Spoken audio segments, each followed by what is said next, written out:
He joins us this morning, as he always does on Thursdays, on the Harbor One hotline. Hey, Mike. Good morning. So what? So what about? I'm so happy about Brittany Grimer. You know, we gave up the drug dealer, and now that she's back, I can watch the WNBA again. It'll just thrilling. Mike, be careful. Griner is the last name. Griner, sorry. And I don't know about drug dealer. I mean, she was. Well, the lesson is don't go to Russia with some drugs in your bag. That's all. I mean, yes. Come on. That is true. Just get a little coffee in you. They don't like the marijuana over there. That is true. I mean, and what happened? What about the Olive Garden manager? What was wrong with give me an excuse? And if your dog is dead, bring it in. Yeah, we could use it in the sauce. I know. I mean, when you were coaching or a GM, did NHL guys ever call out with a bad excuse? I mean, I don't think it really happens. No, not very often. I mean, and if they they tried a bad excuse, I'd call them on it, and probably you could smell it. I mean, I'm guessing that you and I, we both had a similar experience when it came to managing a person for a long time, and that was Lyndon Byers. You were his coach. I mean, LB was good with excuses. I got to tell you that much. He came up with some really creative ones. One time he was out for an entire morning because he got sprayed by a skunk. Oh. Oof. Yeah. Well, that would have been annoying for you guys. Well, it is hard to get the smell off. Don't you got to bathe in like tomato? The skunk was named Jim Beam. All right, listen, I want you to weigh in on something because we were talking earlier. It was actually my lead this morning based on the fact that the Red Sox let Xander Bogaerts walk. Who, in your mind, is currently the worst general manager of the four teams here? Wow. Well, it's clearly not Don Sweeney anymore, is it? No. I mean, he looks like a genius. And, listen, I don't know. I'm not a big analytics guy, so I'm going to point right at the Red Sox and say, this guy is just confuses me. Mm-hmm. Numbers confuse me, but clearly he's not confused by dollar numbers, because if it's too much, he's going to let people go. And that's the problem. You look at the couple moves that Don Sweeney made in the form of the goaltender and the defenseman, and those are really big moves for this hockey team. Taylor Hall. Taylor Hall, and re-signing Taylor Hall, getting that done. But I mean, this continues to be a great hockey team, Mike. It's amazing what they're doing right now. It's incredible that they have. They dominated the league. They're the best team in hockey, and nobody thought this was going to develop. I know Colorado's banged up, but they're the defending Stanley Cup champions, and they made it look easy in both games against Colorado.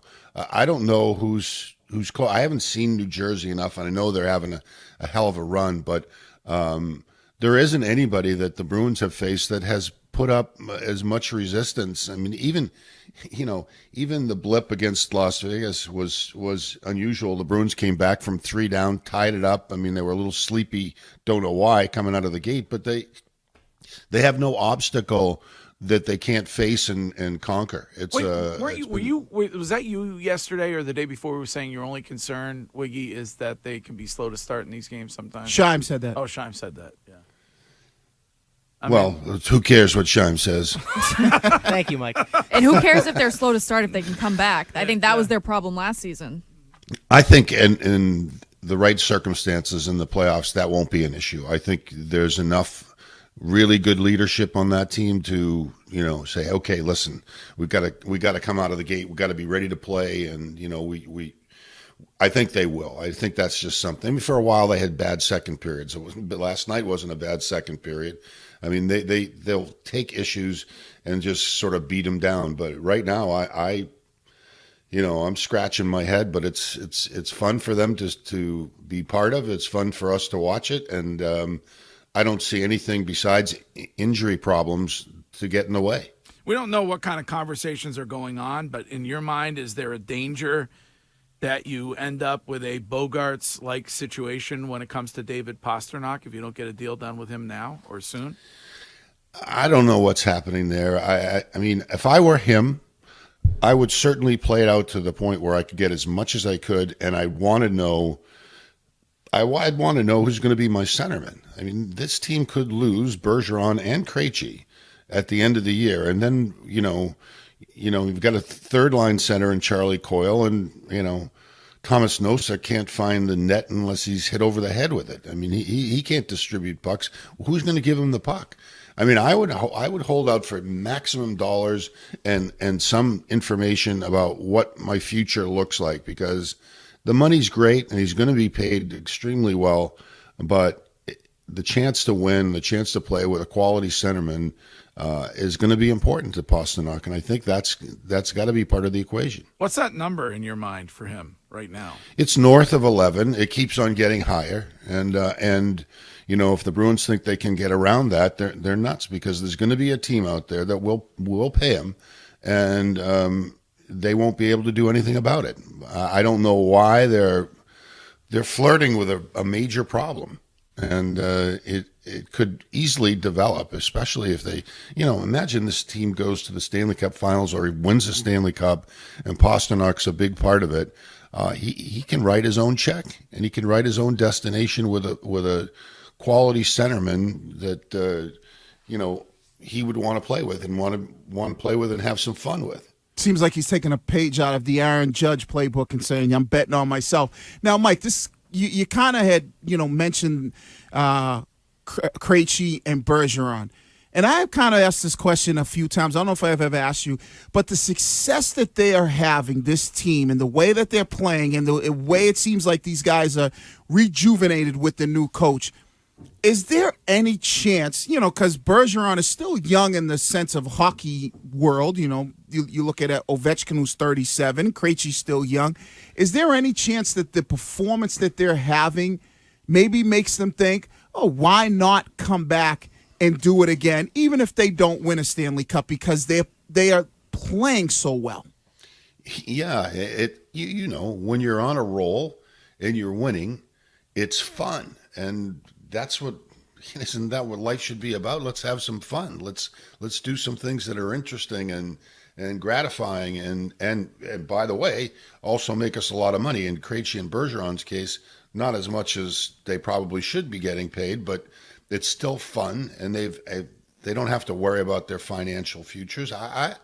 It's an interesting question, but if they're healthy and it's not a drag, and sometimes when you get to the end of your career, it's hard to get to the gym every day for 2 or 3 hours. It's hard to work out as hard as you want to work out in order to be at the level that you can play. And then tell me about it. Yeah, that becomes a bit of a drag. And so, I know that happened to me, and I was just like, that's enough.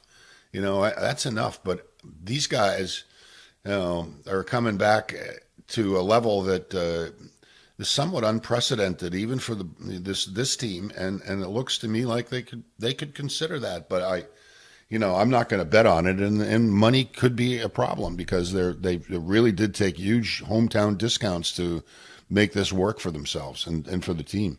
Mike, I know you talked about the blip on Monday, but I gave a lot of credit to Jeremy Swayman for how he was in the shootout. But I hate to even ask this: if Linus was in goal that night, do you think that the outcome's different, or do you think it was the lack of energy overall? I don't know if the outcome is different. I think Linus is playing at an incredible level right now, and he's the better goaltender of the two. But I don't think Swayman has been bad. They're in a great spot in that and a critical position. Would it have been different? Well, perhaps, but I didn't think Swayman was bad. I don't think he was the guy to point the finger at, and I don't think goaltending's an issue in one form or another. And then you look and you see that they play them again on Sunday. Do you think that outcome is different? They're on the road now. Obviously, this is a long road trip for them, but I would assume that Montgomery wants these guys to get a win against them after that loss. Yeah, I think it was great for Bruce to come in and have a nice moment, a teary-eyed tribute to him, and then they win, and he put it pretty well, I thought, after the game. It's over. This whole I was in Boston, now I'm in Las Vegas. That this moment is over. We're just going to move on and play hockey. And I think the Bruins will be better in Las Vegas than they were at the Garden against Cassidy. And you can't give up a 3 spot and expect to come back and tie it every night, although this team seems to have no trouble with that. But I do think that they'll be a little more alert and a little quicker out of the gate against Las Vegas on the road than they were at home. It was interesting hearing him talk, and I mean, maybe it's just because he's a hockey guy, but he doesn't seem like he's the bitter wronged guy. Do you think he is though? Do you think he feels wronged by what happened here? I would say, it's tough to speak for somebody else in that regard. I would think he would feel a little bit, of angst, I guess, over this because his winning percentage was so good. But on the other hand, I'm not sure what exactly was the real scratching point for management to make the change. And there's more to it, but he can't feel that bitter anymore. He got $1.5 million raise. He got a long-term contract. He's a good team. He's got a good team, and you move on. But it will sting. It'll sting for the rest of his life. Mike, so Wiggy and I always talk about, especially with the Bruins and the Celtics right now, they're having all this success, but at the same time, you still need to kind of prepare to add and get this team better and be ready for that Stanley Cup run. Is there a player in particular, or at least a position, that you would maybe target to add to this team to make them even better? I'd like to see them add a defenseman. I'd like to see them add a defenseman with some bite and somebody that can scare the opposition a little bit. I'm tired of watching Brandon Carlo, 6'5", pussyfoot around the ice, and just pisses me off. Anyway, that's just my opinion. But I do think they need some bite, and I don't think their depth is enough to carry them through on the blue line. I believe that we see it every year. Defensemen go down, and you need somebody to come up large, and I think the Bruins could use a little bit more beef in that department. All right. Oh, you have one more? No, go ahead, though. Oh, go ahead. I was just going to say, Mike, when you kind of look at this team, if you look at those guys in that locker room, do they really start to realize it's been long enough to say, okay, even if we do hit a little bit of a bumpy road, which who knows if that's ever going to happen, do they realize and say, okay, we are now a legit cup contender? I think that point has been crossed. I think they know that now. I think they feel good about themselves. I think they look around at their goaltending and say that's fine. That's better than fine.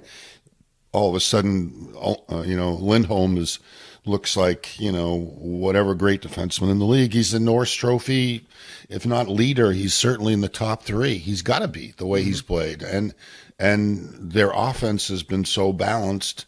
I mean, last night Taylor Hall scores 2 goals. He's playing he plays on the third line as an MVP. I mean, I'm scratching my head at this development, but it's a fun development to watch, and I think it's going to continue to be fun, and I believe they believe. Mike Milbury, we will talk to you next week, and I think we'll see you when you come up here for the Winter Classic. And yeah, I'm looking forward to it. Okay, right. Ken's giving me some free tickets. Ken. Whoa! Wait a second. And I never miss a day, so I don't have to make up excuses like the Olive Garden manager wants to get.